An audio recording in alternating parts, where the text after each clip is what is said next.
निम्मी हाँ, आज काय खाणार? रागी बिस्किट. ओके. तर इथे मी 4 कप नाचणीचं पावडर घेतलेलं आहे किंवा रागी पावडर पण म्हटलं जाते याला.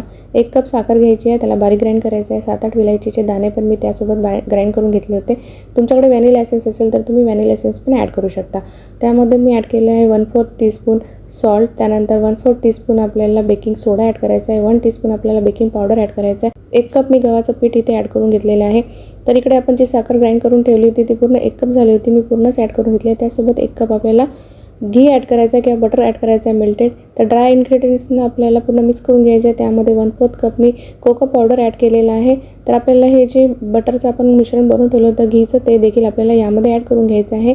तर पहिले आधी सगळं मिश्रण आपल्याला मिक्स करून घ्यायचं आहे. त्यानंतर थोडं दूध ॲड करायचं आहे आणि आपल्याला सॉफ्ट असा गोळा तयार करायचा आहे. तुम्ही दुधाच्या ऐवजी मेल्टेड बटर किंवा घी पण ॲड करू शकता, पण मी इथे दूध यूज केलं होतं. त्यानंतर आपल्याला छान गोळा तयार करून घ्यायचा आहे आणि पाहिजे त्या आकाराचे बिस्किट आपल्याला बनवून घ्यायचे आहे. तर अशा प्रकारे मी सगळे बिस्किट्स इथे बनवलेले आहे. त्यावरती मी पिस्ताचे जे थोडे काप करून घेतले होते त्याने मी याला बिस्किटांना गार्निश करून घेतलं आहे. तर तुम्ही पाहिजे तो शेप देऊ शकता, पाहिजे तेवढ्या साईजचे तुम्ही इथे बिस्किट बनवू शकता. तर मी हे सगळे बिस्किट बटर पेपरवर ठेवले होते. तर मी इकडे कढई पण प्रीहीट करायला ठेवली होती. तर काही मी प्रीहीटेड कढईमध्ये बनवून दाखवणार आहे आणि काही मी एअर फ्रायरमध्ये करणार आहे.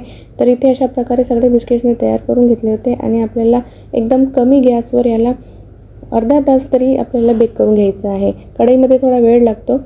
त्यानंतर इथे मी प्रीहीट करायला ठेवलं होतं मायक्रोवेव्ह. तर 160 डिग्रीवर मी 5 मिनिट्स प्रीहीट करून घेतलं होतं. त्यामध्ये मी हे बिस्किट्स ठेवून घेतले होते आणि 15 मिनटं परत याला बेक करून घेतलं होतं एअर फ्रायरमध्ये. तर आता आपले गॅसवरचे पण जे बिस्किट्स आहेत ते रेडी आहे आणि एअर फ्रायरमधले पण बिस्किट्स आपले रेडी आहे. तर परत एकदा मी अशा प्रकारे बनवून घेतले आहे. तर मी आज हे 1 किलोचं प्रमाण बनवून दाखवलेलं आहे तुमच्यासमोर. तर माझे पूर्ण 1 किलोचे बिस्किट्स झाले होते. तर मी काही बिस्किटांना चाकूच्या सहाय्याने काही थोडा शेप दिला होता वेगळा आणि काही मी प्लेन बनवले होते. तर तुम्ही इथे बघू शकता एकदम क्रिस्पी आणि क्रंची झालेले आहे हे आणि खायला पण खूप टेस्टी झाले होते, खुसखुशीत झाले होते. तुम्ही पण एकदा नक्की ट्राय करून बघा. हे हेल्दी बिस्किट्स मुलांना आवडेल अशी ही रेसिपी आहे. हे बिस्किट मी ज्यांना बनवून दिले होते त्यांनी खूप तारीफ केली होती, त्यांच्या छोट्या मुलाला खूप आवडले होते. तर भेटू अशा सिंपल नवीन रेसिपीसह नेक्स्ट व्लॉगमध्ये. Bye bye.